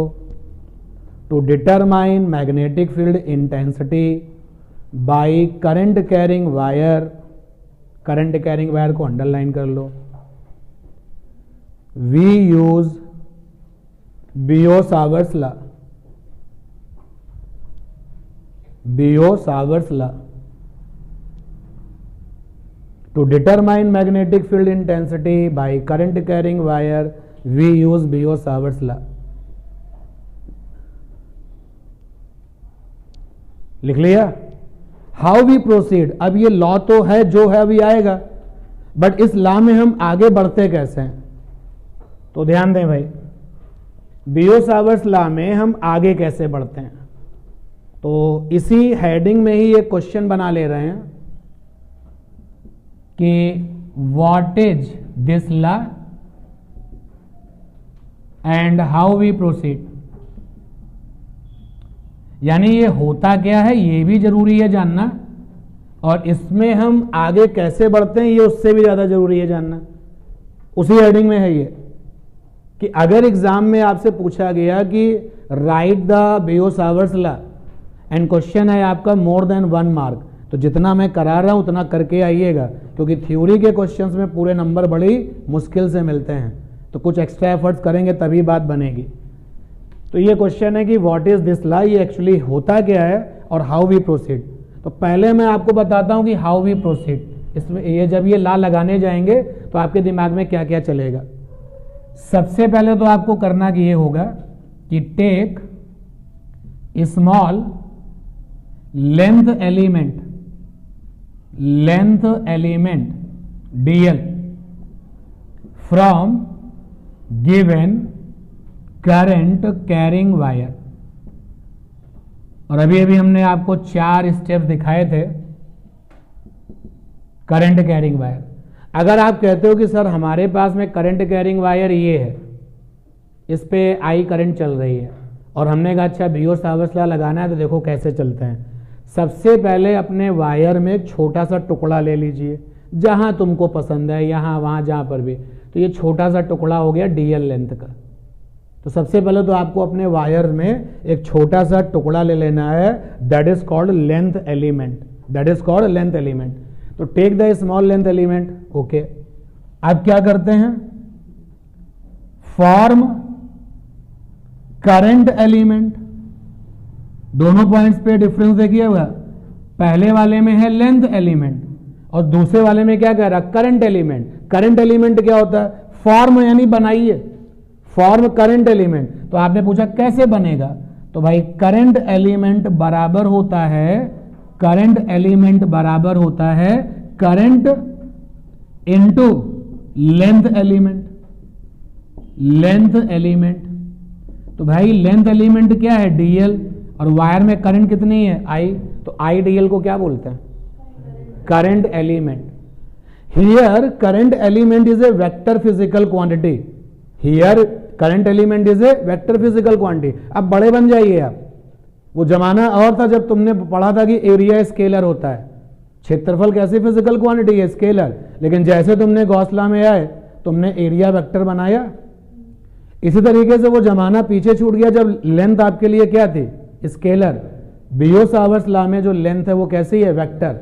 तो अब इस करंट एलिमेंट की डायरेक्शन क्या होगी, तो भाई यहीं पर आप देखिए, decide direction of current element. तो decide direction of current element, तो करंट एलिमेंट की डायरेक्शन डिसाइड कर लो। कैसे, तो आंसर भाई ये है। तो decide the direction of current element such as direction of current element, direction of current element, current element is always towards flowing current, flowing current। Area जो था वो कंसीडर्ड वेक्टर था, गॉस ने स्ट्रोक ने इसको बनाया था। अगर आज आप ये चैलेंज लेते हो कि सर आज हम एक नया वेक्टर बनाएंगे, तो फिजिक्स बोलेगा बस दो चीजों के जवाब दे देना कि जो तुम नया वेक्टर बनाओगे उसकी डायरेक्शन क्या है ये बता देना, उसकी वैल्यू क्या है वो बता देना, आपका वो वेक्टर फिजिक्स में शामिल हो जाएगा। तो एरिया जो वेक्टर था वो कंसीडर्ड था, माना गया था। जब इसको माना गया तो पूछा गया कि एरिया वेक्टर की वैल्यू क्या होती है, तो बताएगी कि हाँ ये होती है, और डायरेक्शन क्या होती है तो बताएगी। सिमिलरली करंट एलिमेंट जो है वो क्या है, कंसीडर्ड वेक्टर है। किसने इसको बनाया होगा, बियो-सावर्ट्स ने ही बनाया होगा। एक्चुअल तो बात यह है लेंथ एलिमेंट का वेक्टर जो है वो स्ट्रोक ने ही बनाया था, एरिया वेक्टर भी किसने बनाया था, स्ट्रोक ने। तो उसी स्ट्रोक की उस बात को इन्होंने बियो-सावर्ट्स ने इस्तेमाल किया था। तो अब आप देखिए भाई, decide direction of current element, सवाल भी है जवाब भी है। Such as direction of current element is always towards flowing current. तो ध्यान देना भाई, मैंने यहां पे डीएल लिया था, तो जब पहले डीएल लिया था तो इसका नाम क्या था, लेंथ एलिमेंट। करंट आई से मल्टीप्लाई कर दिया तो क्या बन गया, करंट एलिमेंट। अब करंट कैसे चल रही है, ऐसे चल रही है, लगा दो तीर इसके ऊपर। नाउ अब जो आप देख पा रहे हैं वो सामने क्या है, length current element is with direction. अब ये जो आपका करंट एलिमेंट है वो अपनी किसके साथ है, डायरेक्शन के साथ है। ठीक है, अब इसके आगे चलते हैं। जब ये आपका स्टेप भी पूरा हो जाए तो अब क्या करते हैं, अब हम उस जगह को देखते हैं जहां पर मैग्नेटिक फील्ड इंटेंसिटी निकालनी है। ये सारा का सारा काम बियो-सावर्ट्स लॉ क्या होता है इसके रिगार्डिंग किया जा रहा है। तो अब जरा इस पॉइंट पर देखिए, तो form position vector R from current element to place where we want to calculate या we want to determine magnetic field intensity, magnetic field intensity, intensity। जितनी बातें लिखी जा चुकी है सपोर्ट में एक डायग्राम आना चाहिए, सपोर्ट में एक डायग्राम आना चाहिए। जैसे मान लेते हैं कि ये करंट कैरिंग वायर है, ये करंट कैरिंग वायर है, कितनी करंट फ्लो हो रही है, आई। कहां पर तुमको चाहिए फील्ड, यहां चाहिए, यहां पर मैग्नेटिक फील्ड इंटेंसिटी चाहिए। आपने डिसीजन दिया कि इस जगह पर मैग्नेटिक फील्ड इंटेंसिटी बताओ भाई क्या होगी। तो हमने कहा भाई एक ही रास्ता है, आखिरी रास्ता है, बियो-सावर्ट्स लॉ है। तो प्रोसेसिंग कैसे करते हैं, छोटा सा एलिमेंट लो, कहीं पर भी मेरी मर्जी यहां ले लिया जाए। तो ये रहा छोटा सा एलिमेंट, कितनी लेंथ का है, डीएल। इस छोटे से एलिमेंट का मैं नाम भी दे देता हूं ए बी। आई से मल्टीप्लाई कर दो तो क्या बन जाएगा, करंट एलिमेंट। और करंट एलिमेंट की डायरेक्शन डिसाइड कर लेनी चाहिए। तो डायरेक्शन कैसी होगी, ये जो फ्लोइंग करंट की डायरेक्शन है वही करंट एलिमेंट की डायरेक्शन है। देखिए मैंने इस डायग्राम में ये काम कर दिया, ये काम कर दिया, ये काम कर दिया। अब ये है कि form position vector R from current element to place where we want to determine the magnetic field intensity. तो कहां पर मैग्नेटिक फील्ड इंटेंसिटी निकालनी है, यहां पर। तो करंट एलिमेंट से एक वेक्टर बनाइए उस जगह तक। तो करंट एलिमेंट से एक वेक्टर बनाइए उस जगह तक। इस वेक्टर को क्या लिखते हैं, आर, और क्या कहते हैं, पोजीशन वेक्टर। क्या कहते हैं, पोजीशन वेक्टर। ध्यान दीजिए और कॉमन सेंस लगा करके जरा मुझे बताइए, अगर हम आर वेक्टर का मॉडुलस ले लें, अगर हम इस आर वेक्टर का मॉड ले लें, मॉड मतलब वेक्टर की लंबाई, तो आर वेक्टर का मॉडुलस जिसको हम केवल ऐसे आर लिख सकते हैं, ये क्या बनेगी, ये बनेगी distance between current element and observation point. हाँ ना बोलो भाई, बनेगी ये, ओके, ऑब्जर्वेशन पॉइंट। तो ये वाला पॉइंट आ गया। तो अब इतना जब आपने सेटिंग कर ली, तो ये छोटा सा करंट एलिमेंट, ये जो छोटा सा करंट एलिमेंट है, इस जगह पर छोटी सी मैग्नेटिक फील्ड बनाएगा। बोलो मैग्नेटिक फील्ड को किससे लिखते हो, बी से। तो छोटी सी मैग्नेटिक फील्ड को डीबी से। तो अब जो है लास्ट पॉइंट आया, सेकेंड लास्ट, कि राइट फार्मूला, और वो फार्मूला है dB is equal to mu not by 4 pi IDL cross R by R cube. ये है वो फार्मूला जो बियो सावर्ट्स लॉ ने दिया था। रियलिटी ये थी, सच्चाई ये थी कि बियो सावर्ट्स लॉ जो फार्मूला था वो किसके लिए काम करता है, छोटे से एलिमेंट के लिए काम करता है। किसके लिए काम करता है, और तुम्हारे पास में क्या है, बड़ा सा करंट वायर। तो बियो सावर्ट्स लॉ तो लगा नहीं सकते, तो तुमने क्या किया, छोटा सा एलिमेंट लिया। तो अब ये छोटा सा एलिमेंट लिया, इस फार्मूले में जो म्यू नॉट बाई 4 पाई है, फिलहाल अभी ये कांस्टेंट है, बिल्कुल उसी तरीके से जैसे 1/4 पाई एप्सिलॉन नॉट था, ठीक है। इसकी SI वैल्यू कितनी होती है, 10⁻⁷। IDL क्या है, करंट एलिमेंट। IDL क्या है, करंट एलिमेंट। वेक्टर हमने I पे लगाया, DL पे लगाया, क्यों, क्योंकि करंट कैसा होता है, स्केलर। और यहां पे जो लेंथ है वो कंसीडर्ड वेक्टर फिजिकल क्वांटिटी है। लेंथ जो है मानी हुई वेक्टर फिजिकल क्वांटिटी है, और इसकी डायरेक्शन कैसी होती है, जो डायरेक्शन करंट की होती है। और ये R के बारे में आप जानते ही हैं, जिसके ऊपर वेक्टर लगा है, और R क्यूब ये भी आप जानते हो। तो ये आप अप्लाई करेंगे। अब आप देखिए, जब यहां तक आ जाएंगे तो तुमने कहा dB निकाल दिया, तो लोग बोलेंगे जो तुमने dB निकाला है वो तो मैग्नेटिक फील्ड केवल किसकी वजह से है, छोटे से एलिमेंट की वजह से है। पूरे की वजह से निकालो, पूरे वायर की वजह से निकालो। तो अब आप क्या करोगे, इंटीग्रेशन। भाई जैसे ही आप छोटा सा मास लिखते हो तो आदत है dm, और पूरा मास कैसे लिखोगे, इंटीग्रेशन dm। छोटा सा टाइम लिखते हो तो आदत क्या है, dt, और इंटीग्रेट कर दो तो क्या बन जाता है, पूरा टाइम। तो उसी तरीके से छोटा सा मैग्नेटिक फील्ड क्या है, dB, तो इंटीग्रेट कर दे तो क्या बन जाएगा, पूरा। अब इंटीग्रेशन का चैलेंज हमको और आपको लेना पड़ेगा। तो कंटिन्यू करें भाई आप। वहीं पर एक छोटा सा क्वेश्चन बना लें उसी हेडिंग में। ये पहला पॉइंट है, ये दूसरा पॉइंट है, ये तीसरा पॉइंट है, और ये रहा चौथा पॉइंट। चौथा पॉइंट जो है वही बियो सावर्ट्स लॉ कहलाता है। जो चौथा पॉइंट फार्मूला जो है दैट इज कॉल्ड द बियो सावर्ट्स लॉ।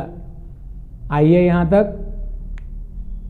अगर एग्जाम में बियो सावर्ट्स लॉ पूछा जाए तो पूरे नंबर चाहिए। तो जितना मैं बता रहा हूं, जितना बोर्ड पर अभी है उतना लिखिए। 1-2 लाइन और है, 1-2 पॉइंट के साथ खत्म होने वाला है। तो फोर्थ वाला पॉइंट रिपीट कर रहे हैं। फोर्थ वाला पॉइंट, राइट फार्मूला। तो भाई फार्मूला है dB इज इक्वल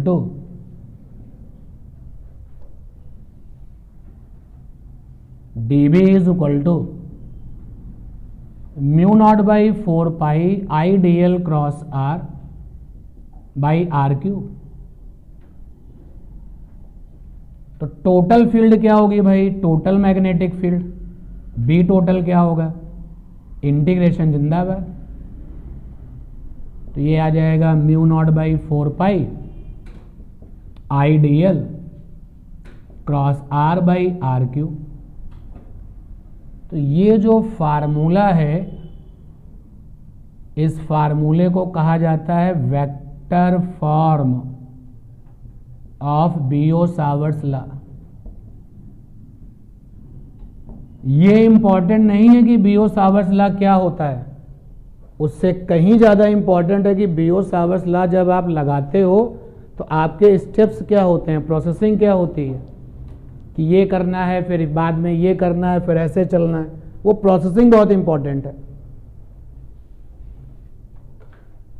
अगर मेरा मन यहां मैग्नीट्यूड लेने का है, जो कि मैंने बना लिया है, मॉड लगा दिया भाई यहां से dB, तो अगर लेफ्ट में मॉड लगाया है तो राइट में भी मॉड लगाना पड़ेगा, mu not by 4 pi I D L cross R by R cube.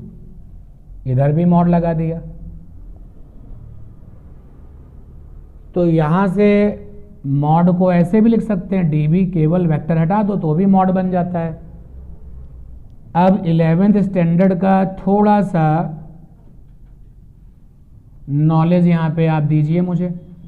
ऊपर लिखा I D L cross R, तो वह ए क्रॉस बी बराबर क्या होता है जब इसका मॉड ले लेते हैं, तो mod of A mod of B, और आगे क्या होता है साइन थीटा। तो यहां पे क्या होगा आई डी एल। अरे यार देखो ना, अगर हम ऐसे लिख दें ए बी साइन थीटा बिना एरो के लिख दें, तो बिना एरो का ए क्या कहा जाएगा, वेक्टर ए का मॉड, और बिना एरो का बी क्या कहा जाएगा, वेक्टर बी का मॉड।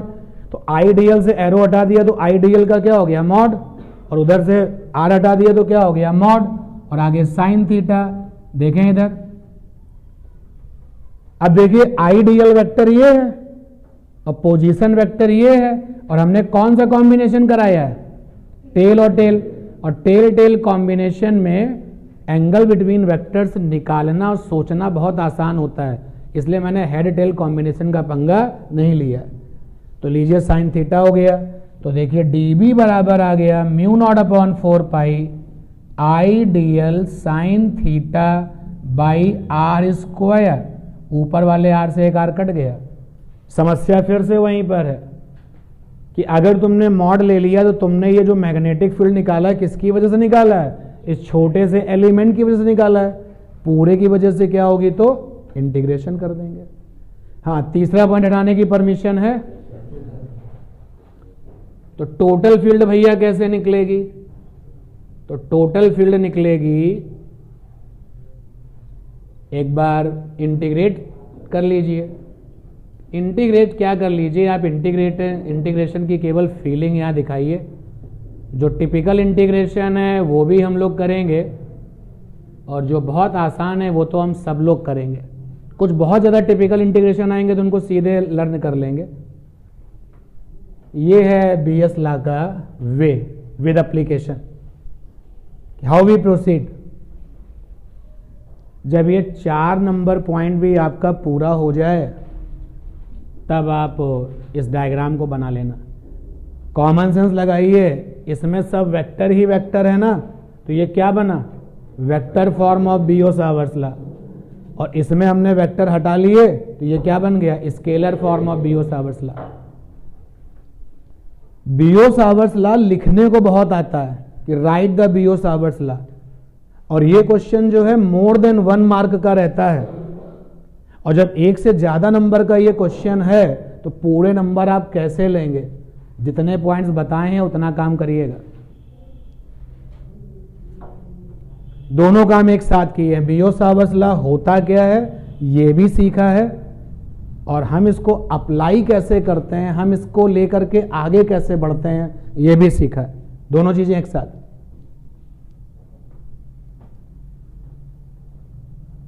अब आप पूछो कि ये एलिमेंट जो है आइडियल कहां होता है, तो तुम्हें पता है कि ये किसके पास होता है, करंट वायर के पास। कहां लेना है इसको, जहां आपकी मर्जी हो। अब इसी बियो-सावर्ट्स लॉ का यूज करके उन चारों फिगर्स के लिए मैग्नेटिक फील्ड का पता लगाएंगे। यूनिट मैग्नीट्यूड पर लगने वाले मैग्नेटिक फोर्स को मैग्नेटिक फील्ड इंटेंसिटी कहा जाता है, बी से लिखा जाता है इसको। इसका जो एसआई यूनिट है वो टेस्ला होता है। SI unit of B is Tesla, Nikola Tesla के नाम पर। और भी हैं एसआई यूनिट, जैसे आप जानते हो कि फोर्स का एसआई यूनिट क्या होता है, न्यूटन। और न्यूटन के अलावा क्या होता है, किलोग्राम, मीटर पर सेकंड स्क्वायर। ऐसे टेस्ला के अलावा भी इसका यूनिट है और बताएंगे। सीजीएस यूनिट क्या होता है, CGS unit of B, B for magnetic field intensity, gauss. Gauss इसका सीजीएस यूनिट है। और 1 टेस्ला बराबर होता है 10⁴ गॉस। ये एडिशनल इंफॉर्मेशन है, ये बियो-सावर्ट्स लॉ में मत लिखो। अगर वो 2 से ज्यादा नंबर का भी क्वेश्चन बन रहा है तो जरूर लिख के आओ।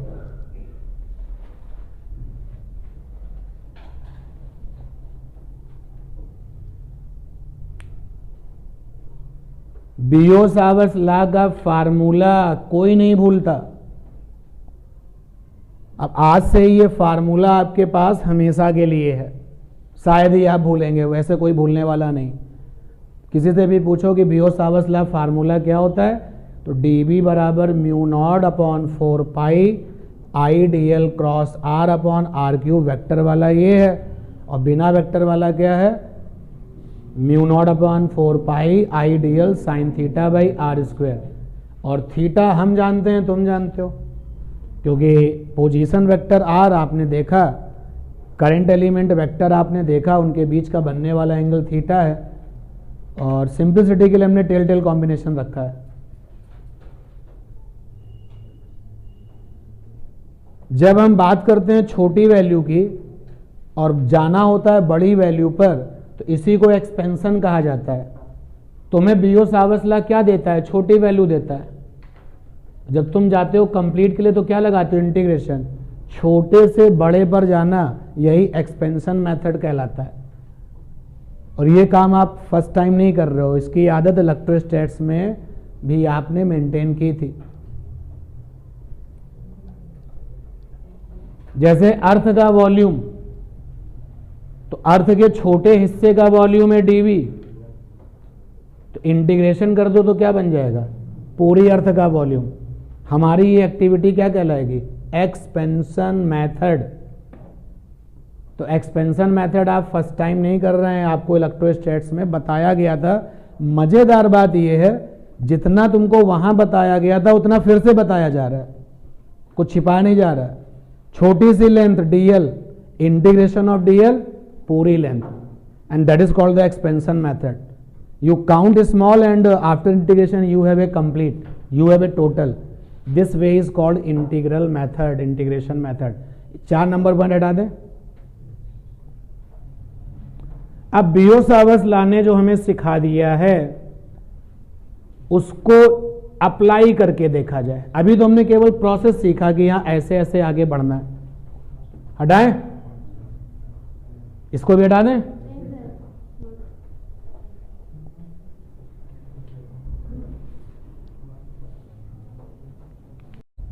ध्यान दें फिर आप इधर पहला एप्लीकेशन करने जा रहे हैं, और इस पूरे एप्लीकेशन में जब कंप्लीट होगा और जब हम बोलेंगे तभी आप नोट करना शुरू करोगे। अप्लाई करना आना चाहिए बियो-सावर्ट्स लॉ को। हमें चाहिए बी का मतलब क्या भी है, बी चाहिए, यानी कि मैग्नेटिक फील्ड इंटेंसिटी चाहिए। कहां चाहिए, at centre of coil. Coil की बात करिए तो लूप की बात ऑटोमेटिकली हो जाएगी। तो ये रहा क्वाइल, एक से ज्यादा टर्न्स होंगे तो ये कॉइल बन जाएगा।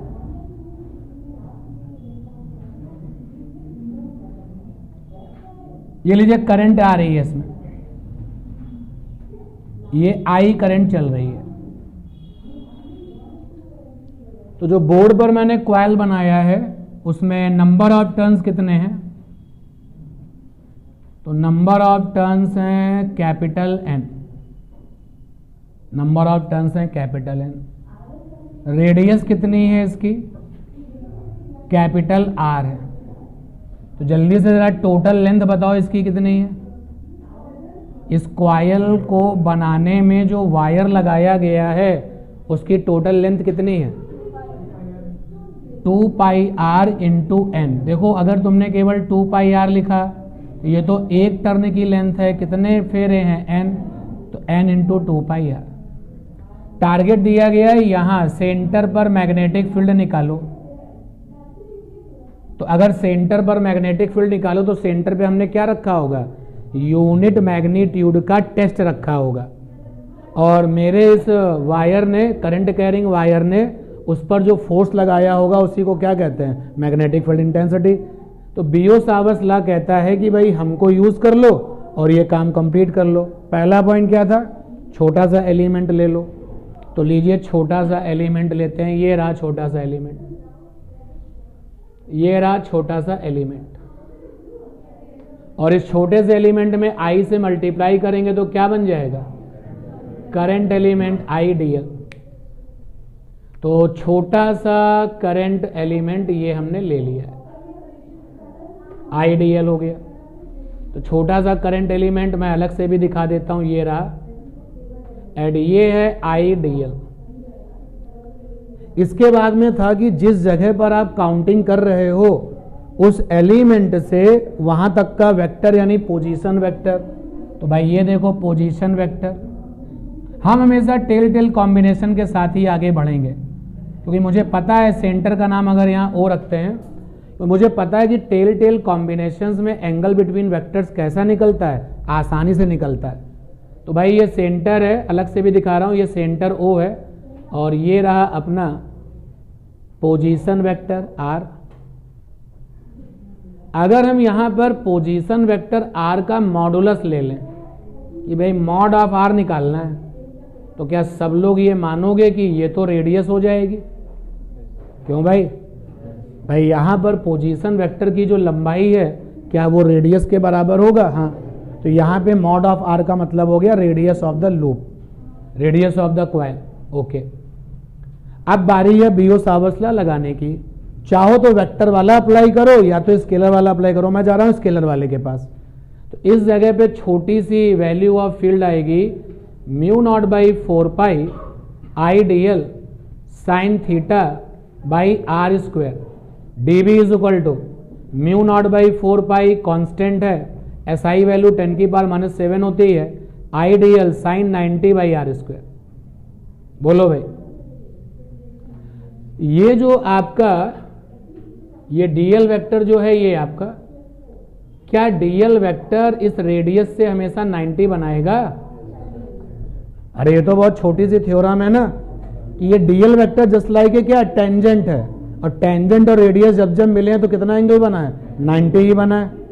एंड दैट इज वाई यहाँ पे 90 कर दिया। और ये क्या है? आर बिना वेक्टर का आर मतलब क्या होता है? Mod of R. तो मॉड ऑफ आर की वैल्यू कितनी है? R square. यहां तक आ गए। अब ये तो मैंने कैलकुलेट कर लिया, हमने कहा मैंने फील्ड निकाल ली है।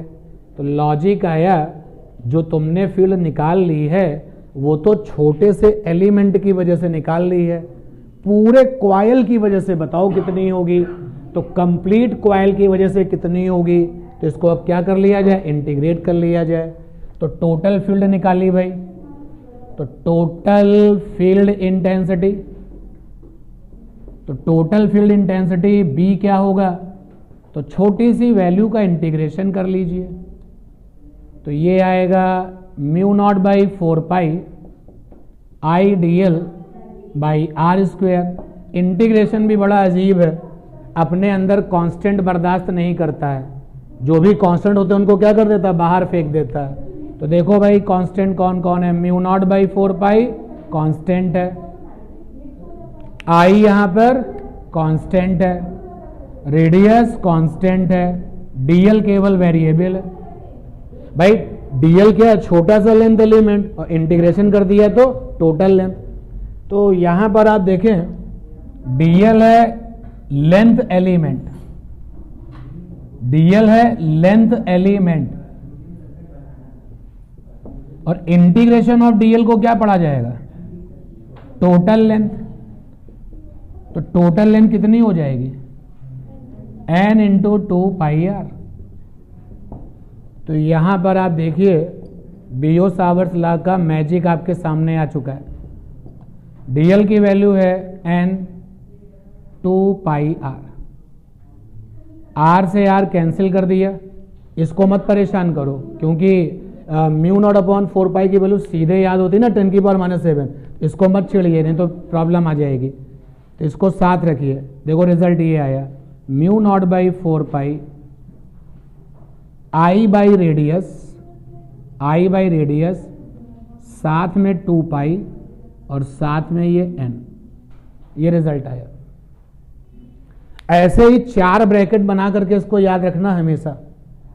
क्यों? अभी पता चलेगा क्यों, इसकी इंपॉर्टेंस क्या है। पहले ब्रैकेट में म्यू नॉट अपॉन 4π, दूसरे ब्रैकेट में आई बाई रेडियस, तीसरे ब्रैकेट में 2π और लास्ट ब्रैकेट में n for number of turns.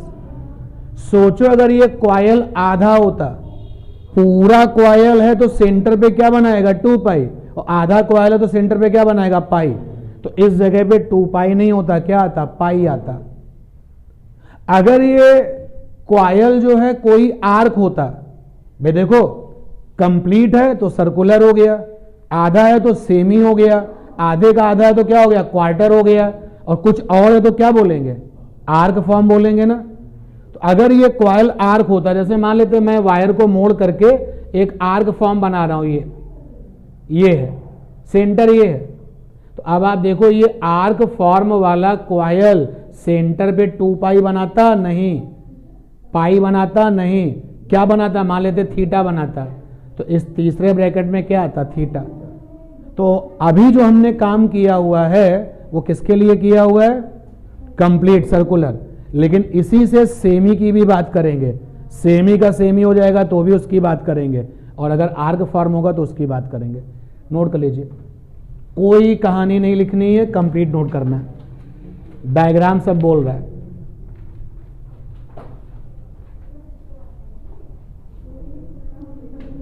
तो ये था आपका पहला application. Mu not by 4π constant है, एसआई वैल्यू होती है 10⁻⁷। म्यू नॉट क्या होता है? Personally mu naught magnetic permeability of air और वैक्यूम, जैसे एप्सिलॉन नॉट होता था। फिर धीरे धीरे जैसे जैसे आप चैप्टर में आगे बढ़े थे तो इलेक्ट्रिक परमिटिविटी की डेफिनेशन आपको बताई गई थी। इसी तरीके से एक चैप्टर आएगा यहाँ पर magnetic material. Magnetic material chapter deleted syllabus में पढ़ा हुआ है। एक्चुअली वो चैप्टर में 2-3 हेडिंग है, वो नहीं पढ़नी है। तो वैसे ही काम है कि 2-3 हेडिंग क्यों छोड़ी जाए, करा देंगे उसको भी।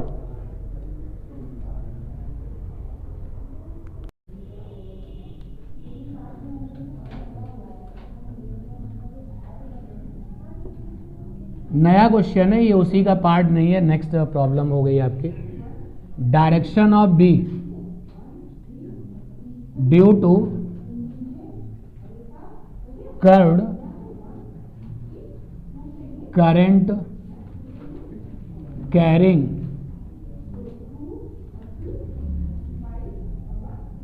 वायर।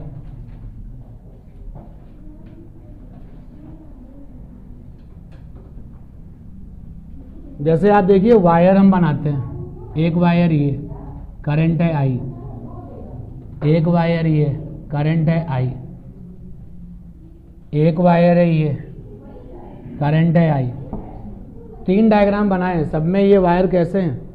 कर्व है ना। तो अगर ये कंप्लीट होते तो किस में बदल जाते? लूप में या कॉइल में बदल जाते। अभी किस फॉर्म में है? आर्क के फॉर्म में। तो ये कितनी फील्ड देंगे? थोड़ा सा ध्यान दें इधर, मैग्नेटिक फील्ड एट सेंटर लिखना है।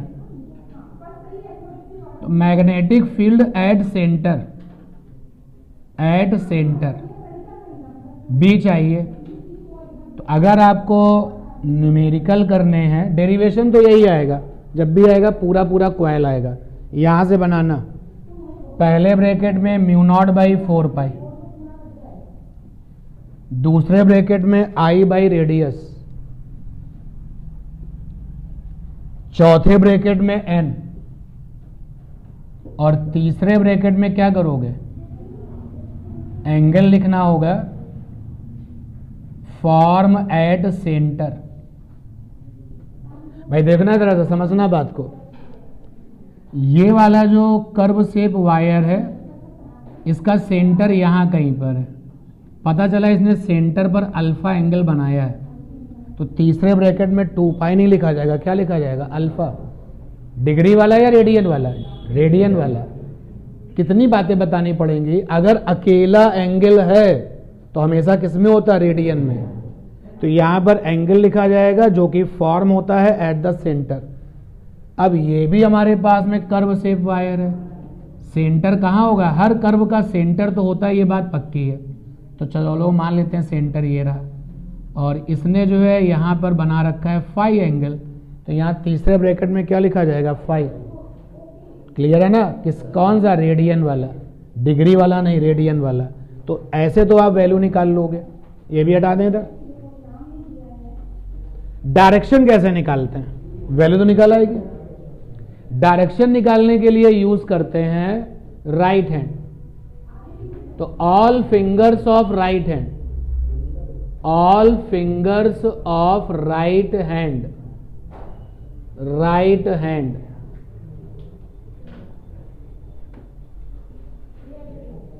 कर्ल माने मोड़ दीजिए।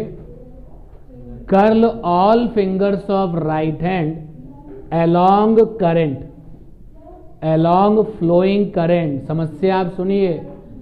रूल तो है फ्लेमिंग के पास, लेकिन फ्लेमिंग के पास में रूल जो है ना, फोर्स वाला भी है और बी वाला भी है, लेफ्ट हैंड रूल भी है, राइट हैंड रूल भी है। तो इसलिए आप कंफ्यूज हो जाएंगे लास्ट तक जाते जाते। तो अभी हमने फ्लेमिंग का नाम नहीं लिया, ना अभी हम लेंगे। कम से कम तीसरे चैप्टर तक फ्लेमिंग का नाम नहीं आएगा। तो कह रहा है कि आप सारी की सारी फिंगर्स राइट हैंड की करंट के साथ मोड़ दीजिए। इसके लिए ये देखिए, all the fingers of right hand along the current. यहां वाले केस में all the fingers of right hand along the current, all the fingers of right hand along the current. ऐसा करने पर जो अंगूठा होता है डायरेक्शन ऑफ बी देता है। तो curl all fingers of right hand along the flowing current, after it direction of thumb, direction of thumb gives direction of B, direction of B। अच्छा देखते हैं यहां पर, ध्यान दें इधर, इस तरफ क्या होता है। जैसे हमने फिंगर्स को करंट के साथ लिया, अंगूठा किधर गया? बाहर। यानी आपकी कॉपी में कैसा जाएगा? परपेंडिकुलर टू पेपर, ऊपर की ओर। तो अगर मैग्नेटिक फील्ड वैल्यू ऊपर की ओर है तो उसको ऐसे डॉट लगा के लिखते हैं, डॉट। यानी सेंटर पे मैंने ऐसे डॉट लगा दिया, मतलब मैग्नेटिक फील्ड कैसी है? बाहर की तरफ। जरा यहां देखें, यहां अंगूठा कैसा जाएगा? अंदर की ओर। तो मैग्नेटिक फील्ड कैसी होगी? अंदर की ओर। अंदर की ओर मतलब क्रॉस। इसके पीछे की भी कहानी है, क्लास खत्म होने वाली है, सुन लो। ये क्रॉस और डॉट क्यों लगाते हैं? जो तीर होता है वो कैसा होता है भाई? अगर आप तीर को देखें तो पीछे से तीर ऐसा दिखता है, और सामने से तीर देखें तो कैसा दिखता है? नुकीला। बोलो। तो सोचो कि ये तीर आ रहा है, तो सामने वाला हिस्सा कैसा होगा? नुकीला। And that is why called the dot. और सोचो कि तीर जा रहा है तो तुमको क्या दिखेगा? पीछे वाला हिस्सा। तो क्या होता है? क्रॉस। तो क्रॉस और डॉट का सेंस वहां से लिया गया है। बात फिजिक्स की है, लेकिन जुड़ी किससे है? एरो से। और एरो किसकी प्रॉपर्टी थी? इंडिया की। डायरेक्शन के लिए आप देखो ना, यहां पे जरा देखते हैं, कोई और भी डायग्राम भी तो था इस जगह पर। ये इस वाले केस में क्या होगा? बाहर की तरफ।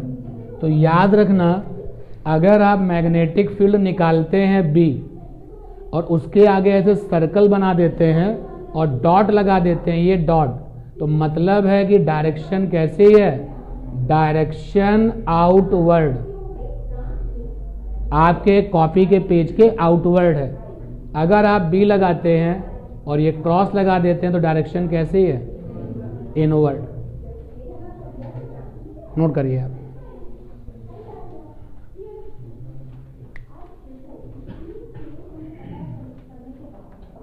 तो ये क्रॉस और डॉट उसी एरो